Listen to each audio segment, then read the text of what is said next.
Thank you so much. We have a wonderful panel here, and we are going to be talking about whether creative media planning is more important than ever in driving cut-through.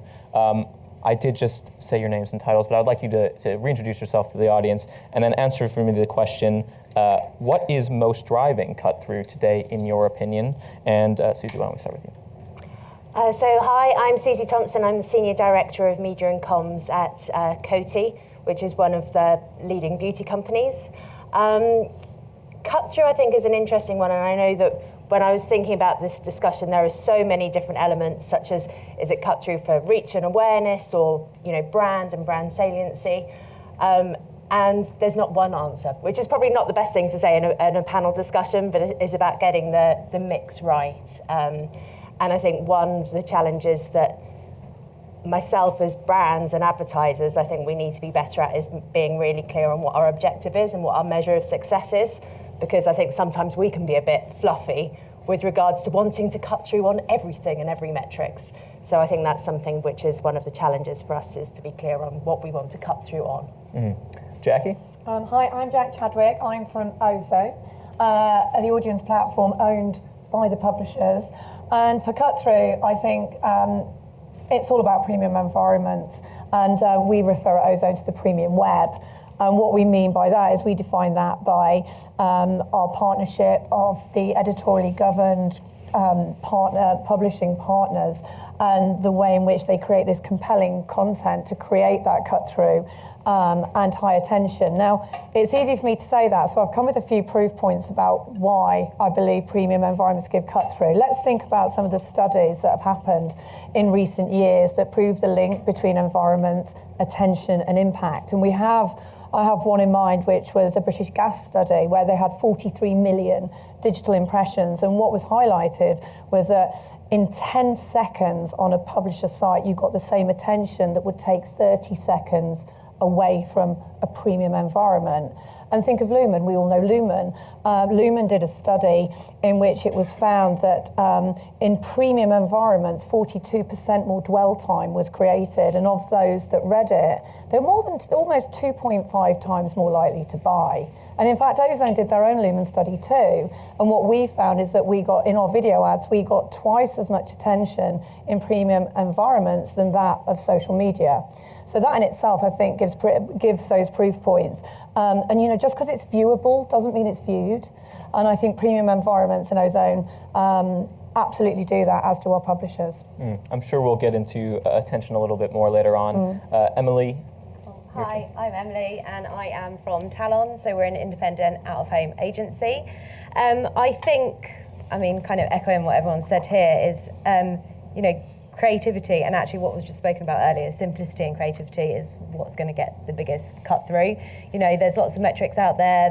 We're talking about reach, frequency, but ultimately being able to grab a consumer's attention in a world where there's a lot of clutter and noise is really important. So there has been a move in recent years, toward data-driven, audience-focused planning. I'm curious, especially speaking to the main question of the panel today, are we needing to think about creative and context more than we had been? And if the answer is yes, then how do we do that? What is the best way to do that? Emily, why don't you start? So yes, it's more important than ever before. Not only is there so much more clutter, we've got big macro issues that we've got to think about. Consumers have never had so much to think about, and I think therefore we need to be helping them by making sure that we have got great creatives and are utilising context. And I think actually the Bumble example was a really great example earlier of how that's been done really well. Thinking about creating a great creative, utilising the context to ensure that we are regaining consumers' attention. Susie, what do you think is from a brand perspective? So yes, creativity has always been part. That got everybody awake, didn't it? Creativity's, from a brand perspective, has always been critical for us. It's the way that our brands are brought to life. The way that even from a media planning perspective, I've always thought of it is great media planning draws the picture, the creative colours are in, and you need both of them working together to create the best piece of art. for people to engage with. So yes, there is, and I think from the two questions that we've been talking about is one, contextual targeting versus using multiple layers for data-led or like data targeting. Contextual targeting is data-led, can still be data-led very much so it's not either or. But certainly for luxury brands and when you're wanting to actually work with KPIs or objectives that are actually linked on brand consideration and brand awareness, then yes, contextual planning is critical. And the one thing that you mentioned with regard to so many different data sources available, one of the things, and I caught the end of the last panel about simplicity or being complex, is sometimes because it's there, you can use it. And multiple layers of targeting, you risk going too narrow and actually not engaging with new audiences. But also, certainly from a brand perspective, you risk ramping up your cost per thousands ridiculously and getting to an overcharged media plan so actually from an effectiveness point of view, you're not getting the reach, the cut through, the new audiences, but also you're paying a ridiculous price premium for it as well. So that's from a media planning perspective. And then finally, with regards to creativity, I think from a brand perspective now, how we colour in that picture, there are so many different opportunities and the landscape is actually a lot more complex. It's not about working with an ad agency to create an amazing brand toolkit that's a kind of like a plug and play. Now we have content creators that we work with. There's different opinion leaders. There's user-generated content that we need to make sure and what's the optimal mix between the two of them. So it's more complex, but it's also a lot more exciting to think about, at the end of the day, who do we want to talk to and what's the best way to reach them in the right environment with the right message. Can audience platforms be creative, Jacque? Well, I think there are preconceptions, and I know we've been challenged in the agency world, me personally, about audience platforms not being creative, but we absolutely can be, and we can be in two ways. I just want to touch on the data point first, because creativity isn't just the ad, it's also how you bring that audience to life. And we talked about clutter. Part of your question was about clutter. I think the clutter in our particular digital market is actually the OMP. And that can be very distracting. And we think about the cookieless world and moving through to that future. And Ozone has the absolute privilege of being owned by the publisher. And when we were developed, our founders definitely foresaw this cookieless world. In fact, it's post-GDPR, and that's the most basic form of it. And what we have is a first-party data set that's very much about live, actionable audiences and reader behaviours that, in fact, creatively has become very valuable to planners in agencies who are actually getting more creative with their use of data to reach the right audience at the right time to maximum effectiveness. So in that respect, context is king, and to simplify and get rid of the clutter, being owned by the publishers and having that premium environment makes it very simple. Circling back to your question about creativity, there are preconceptions, but this is something that we've recognised. But a great ad in a bad site actually creates a poor environment for it to perform. And then a bad ad in a great site has similarly the same negative impact. So what we're doing, and we've launched recently, is Studio Zone, which is to ensure that for all our advertisers, you have great ads in great sites.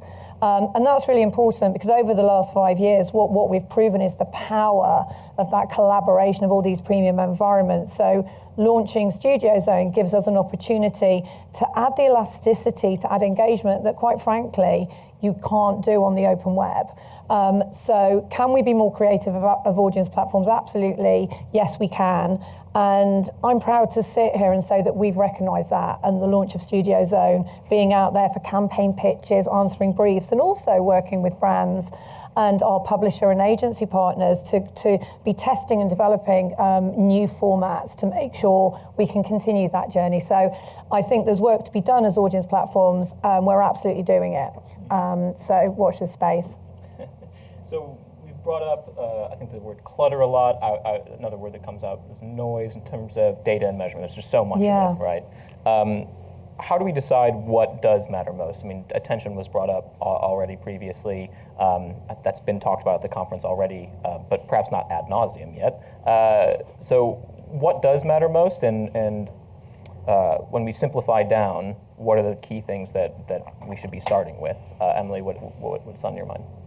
So, I mean, you know, all of these things work together, and we need to understand where to apply each one.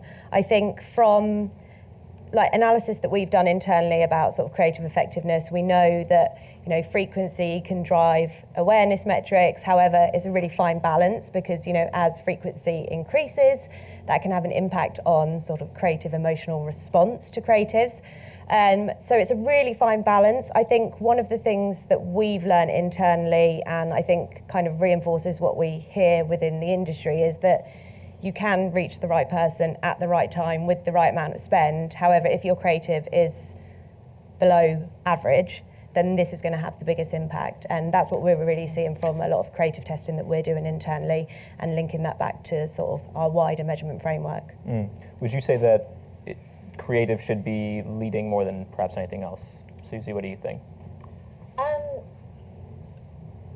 I wouldn't say it needs to be leading more than anything else, but every time, even when you have a standard brand's econometric modelling, all good econometric agencies will tell you, yes, you can optimise your media, but actually one of the bigger triggers for variance in results will be the creative.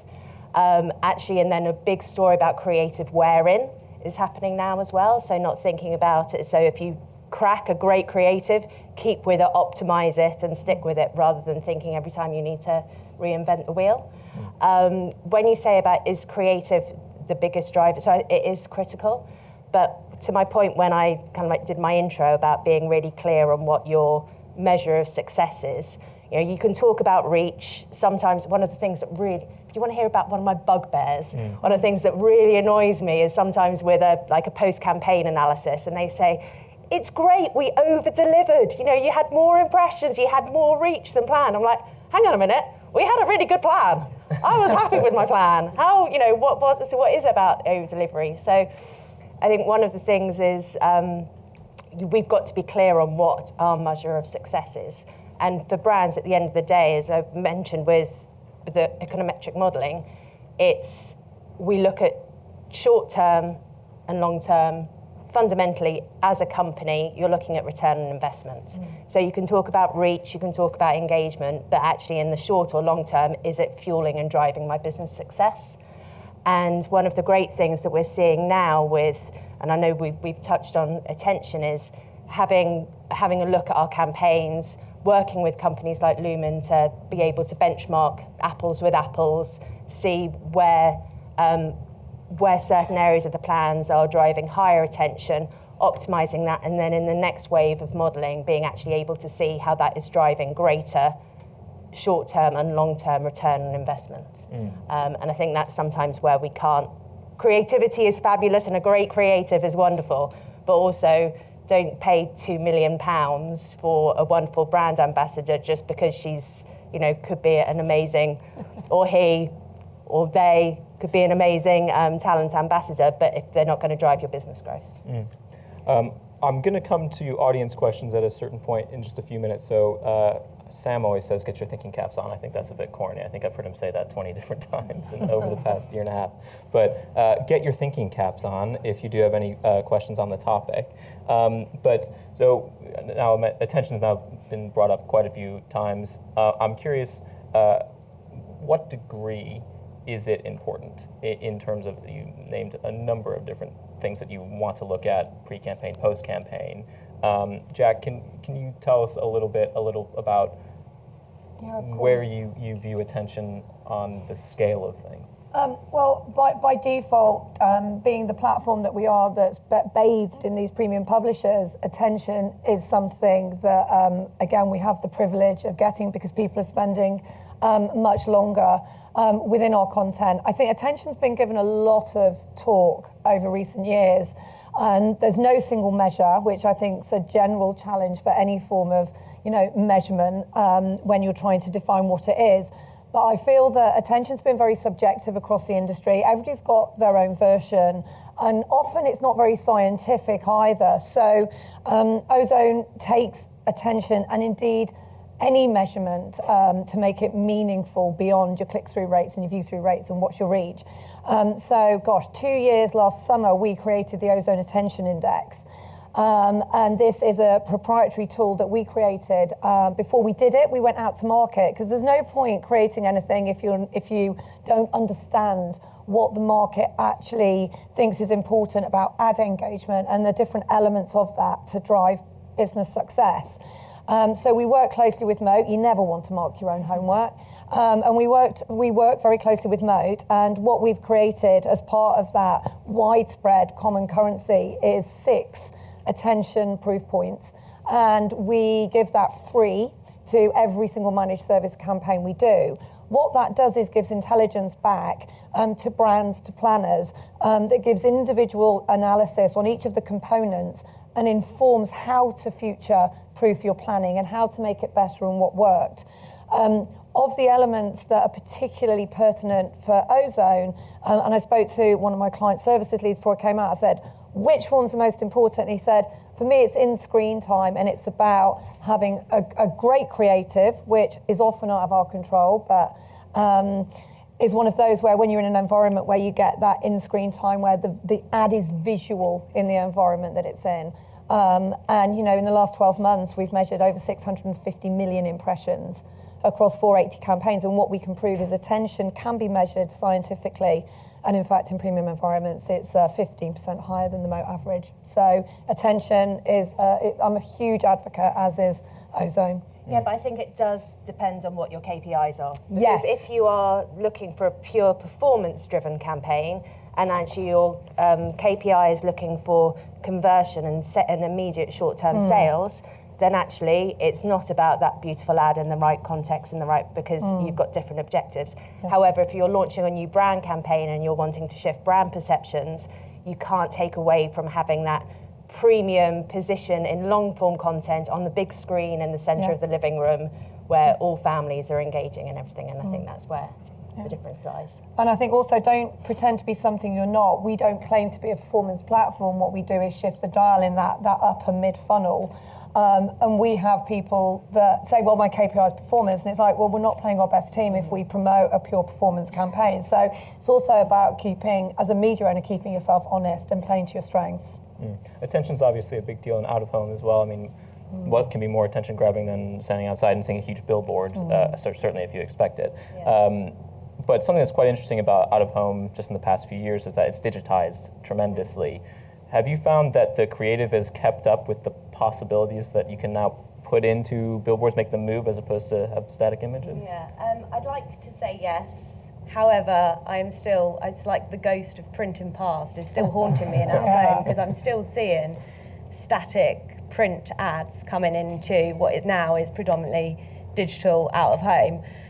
So I think, we're still seeing it not being utilised to its full potential, which is a massive shame. But hopefully, obviously, you know, learning more about sort of the channel and its new capabilities and, you know, the creative possibilities, you know, we'll see more of that. I think, you know, we've been very focused as an industry on data and optimization and things like that. And we've kind of lost sight of that bigger picture and that creativity and utilising it, and, you know, understanding that subtle movement and little triggers can just engage consumers for so much longer. But I think from an attention point of view, this is a really interesting one from an out-of-home perspective, because attention is not a new metric for us. You know, it's underpinned our audience currency route for a long time, and Lumen, you know, we're a visibility adjusted currency, so it's not actually a new metric for us, but it is enabling us to sort of, you know, understand who's seeing what, and also we're using it from a creative kind of effectiveness point of view in the front end, so that you know that what you're putting on the billboard or on the digital out-of-home screen is fit for purpose. Can you speak a little bit more to what you're doing on the front end? Yeah, so I think obviously, you know, not to reference sort of, you know, the crisis in creativity with Peterfield, but we are seeing print ads coming onto digital out of home, or we're seeing a campaign that was to drive brand awareness, but not being a brand in creative. So we do a lot of testing to make sure that it is fit for the billboard and that measurement isn't just coming at the end of a campaign, that it's happening sort of like right in that first section and then being fed into sort of the planning strategy. Gotcha. Do we have any questions from the audience? Okay. Well, we'll continue on up here and let us know. Just feel free to raise your hand at any point if you do have a question. So, been a lot of change in the past few years. I think you'd all agree. What have we learned about effectiveness of different media environments just in the past 3 years, and will today be the same as tomorrow? In a year's time, will we be having this conversation again and it's completely different due to new technology or what have you? Susie, what do you think? Very quick answer to the second half of the question. Will tomorrow be the same as today? No. Job done. So I think we're all clear on that. Even if we just see the pace of change in the media landscape, it's kind of like it's exponential year on year. Conversations that we were having, even if we think about the AV landscape, the changes with connected TV and as well as the social landscape with TikTok, we're always having different challenges. And in the same synergies, it's the same with industries and categories. So from a beauty brand's perspective, in the last 5 years, the shift of our business being driven by e-commerce and pure players versus being bricks and mortar in the retail, that also changes our media planning and our media strategies because it's different audience behaviours that we need to pivot to. So in the beauty landscape, we've got to be agile with regard to understanding our audiences, what they want, what beauty trends they're following, how they're consuming and how they're purchasing our products. And then on the flip side, we also need to make sure that we're engaging with them and communicating to them through media in the same way. Just with regard to how we do that and the agility, in the same way that we look at beauty trends and actually creating our products, whether that be new mascaras or fragrances, one of the things that we look to is also other markets. So Coty's a global company, so we look at what's happening in North America and Asia and the Middle East, because quite often the UK, we are about 12, 18 months behind them. And it has been interesting when, as say, I referenced the connected TV landscape, there's a lot of learning that I'm taking from our North American team because the UK is adapting to that. Beauty trends a lot from Asia. Social trends a lot from kind of like Middle East and everything. So I think that's where we've also got to make sure that we're not staying in our bubble and looking at other sources to make sure that we've got that agility to be forward-facing and follow trends as well. So what is coming? Well, that would be telling. I'm not going to come here and tell all my secrets. So I'll just leave that with you to discover yourself. Probably the word of the day at yesterday's event was is impact. We talked a lot about data measurement already, attention, where that fits in.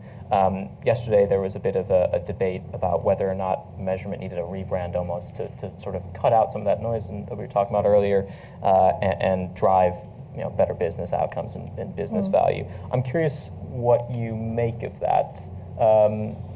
Jacque, why don't you start? I mean, how does measurement need to be rebranded to something like impact? I think that's been an ongoing debate in the digital landscape for some time now, and I don't think the answer is there. I want to, come back to Susie's point about understanding actually what you want to achieve from a campaign, and I think that you have your measurement with what I refer to as hygiene factors. Click-through rate is always king, and view-through rate is, but in fact, is how meaningful is that, which is when we come back to attention, and then just because we've got our attention index that is based on scientific response, somewhere else in the industry it's got a different meaning and a different proposition, and then it's also siloed away from different media channels as well. So I think that there's a lack of synergy in regards to measurement in general. I think that we need to be questioning and challenging and understand it as media owners. We need to be questioning and challenging and really understanding what it is. That is not just the answer to a brief, but what's your bigger challenge? What's your bigger focus? Susie talking about taking education from other markets. if you aren't asking those probing questions and being a challenger to find the best solution as a partnership, then you're doing yourself an injustice. And I think we've got so much more we can offer. Emily, what do you think about impact? Yeah, I mean, measurement, particularly in an offline media channel, is challenging. I think one of the learnings, obviously, from being here today and sort of working with other media channels is it's a blend of solutions, and that we need to be, what Jacque said, synergy, and taking learnings from each other and making sure that there isn't a sort of one size fits all, and that we're all shoehorned into that particular impact or that particular measurement framework, and that we're making sure that it's akin to, firstly, what the objective is, and secondly, what the media is, and making sure that the solution fits that. And with that, I would just say there's obviously the difference of objectives. For impact is interesting if you think about what your media objectives are. But if I think about my business objectives, if I went into a meeting with my CFO and told him about a metric of impact, he'd laugh me out the room. So I think you've also got to realise about, and as media owners, when you're talking to agencies as they're talking to their clients, marketing teams, when we're thinking about the conversations I have to have with my leadership team, I think that's where you've almost got to join the dots with regards to making sure that you're always understanding at the end of the day what's the macro business objective, and then laddering it down to what metrics you kind of like think about applying to the right And I conversation. think to build on the point of impact, as a media owner, where it becomes a challenge is those objectives are often understood within client leads and the planning communities, and there's a very holistic viewpoint. And then as a media owner, you always, and in the right way, be talking to the client leads and the planners. But when it comes down to activation, you're back in your silo, you've lost that holistic view. And we hear often that there's even activation channels within an agency competing for budget, and you don't understand your role and you don't understand the holistic view because it's got lost at activation stage, which reduces the impact. So that's a plea I'd also put out to agencies. Help us as media owners understand what that holistic view is, because once you get down to activation, we can't be as effective as we want to be and have that impact. Any questions? We've only got a minute or two left. I just want to make sure if there's an opportunity. Yeah, in the back there. I'm not sure who can speak, but it's probably one for Susie more than anyone else. In terms of creative media planning, obviously becoming more fragmented and probably a lot more choices, how's that impacted on your creative process as well? The actual production of creative assets? Yes, so it has changed the structure a lot.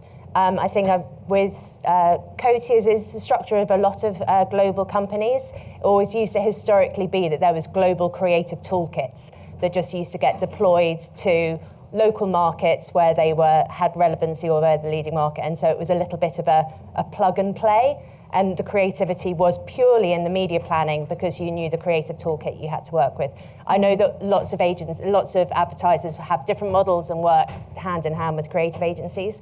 Where we are now, and I referenced about creator content and user-generated content, that's actually where it's becoming a lot more complex, because we have to have the autonomy, but also the agility to work with creative agencies in different ways, having a lot more short-term brief to have almost that multi-layered creativity of a campaign as well. So, getting that balance between what's your brand toolkit for the real brand push messaging, but then also how are you using creativity to have more of a two-way dialogue as well is important for us. Any other questions in the room? Oh, okay, yeah. You spoke about, Susie, you spoke about you'd be locked out of the room, and you spoke about impact. So I just wanted to ask, do you guys see any metrics that you feel like are becoming less important within the industry as a whole? Don't misjudge me. I think if I talk about impact to all of the marketing community, that's where they do really understand it. So I think it's about understanding your audience, because still as I say, with a finance director, there's still very much of how business growth, which is return to, if you put money in, you need to get the money back and then some to grow the business. So that is where the old, so it's almost like what metrics, it's not, the question I don't think is what metrics are becoming less important, is what metrics fundamentally will always be key, and return on investment, short term and long term. And I think every smart company should always have an eye on the long term as well, kind of like what's the 3-year return instead of just what's the month's return. So yeah, I'd probably flip your question back and say not what metrics are unimportant, but which ones will always stay key. Well, that is all the time that we have. Please join me in a round of applause for our panel.